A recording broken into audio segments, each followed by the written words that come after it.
What's up, people? It's Nickopz here, and I'm going to be making a quick guide, basically explaining to you how you can get into Injustice if you're a beginner.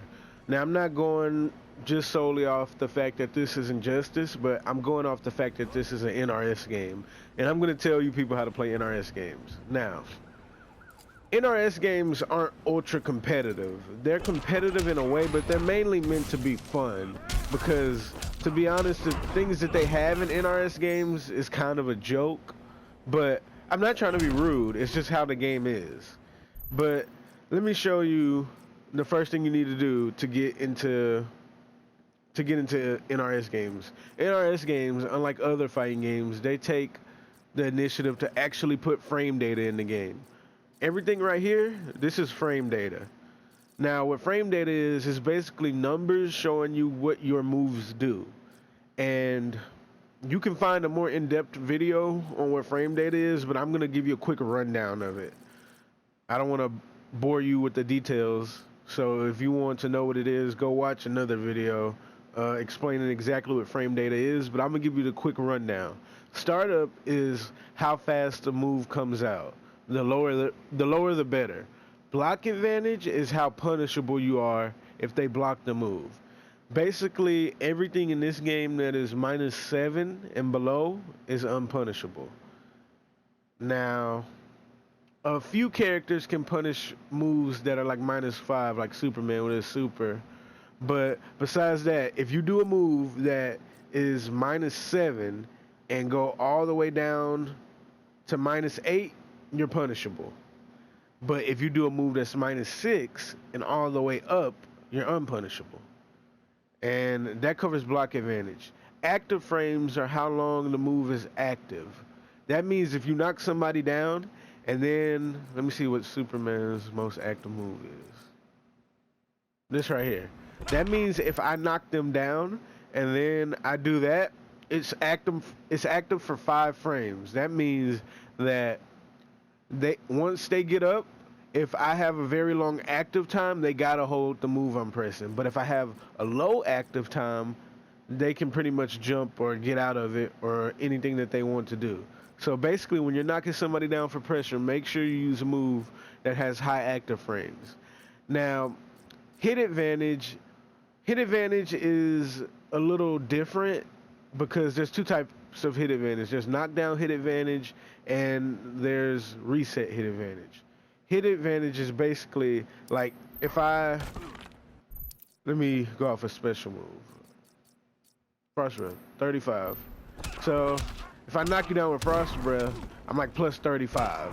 So I pretty much got a little bit of time to get in there. But let's go off of like a reset move. Yeah. This is perfect actually. Now EX Breath is 83. So the hit advantage is way better. You see that? So I got 83 frames to come up and do what I want. That's basically what hit advantage is. Now recovery frames, that's how fast the move recovers. So good example, I like doing this a lot with Superman. But it takes 24 frames to recover. That's not like too bad, but it's not too good either. The lower the recovery, the quicker you recover. So if my recovery is 16, boom, that recovers really quick. But my recovery is 35, I can't move for a while. So let me show you. I'm gonna do it, and then I'm gonna try to move. Look at my inputs. See, I can't move, but if I do this, because it's 16, I can move right away. And cancel, I'm not gonna go over cancel because cancel can mean a whole lot of things. Like, that's basically the one that doesn't matter. So yeah, that's a quick rundown of frame data. So I'm gonna go on to the next topic now. Now, the next thing you need to do is not play a low tier character. I know some people just might have those characters that they love no matter what, and they want to play them, but sometimes your character just doesn't get the job done and you need to play a better one. Now, I'm saying this because in NRS games, top tier rule, like Black Adam, Deadshot, Aquaman, Batman, they rule this game right now. And there's plenty of more, but what I'm basically saying is don't touch the low tier characters. If you feel like your character is low tier, don't play them, because in other fighting games you can win with low tier characters. In this game it's a little better than the past NRS games, but playing a low tier character is just going to frustrate you and not make you want to play the game. If you can push through it and still want to play the game even though you don't think your character is viable enough, hey, that's more power to you. But most people, they can't deal with that, and they try to be too stubborn and play the character anyways. Like, a good example right now is Robin. Robin, he doesn't have the tools to freaking fight well in Injustice 2. And because he can't get around zoning that easily. Now, the people who want to play him, because he does look cool, they have to tell themselves, am I willing to sit here and be mad because this character isn't good enough for me?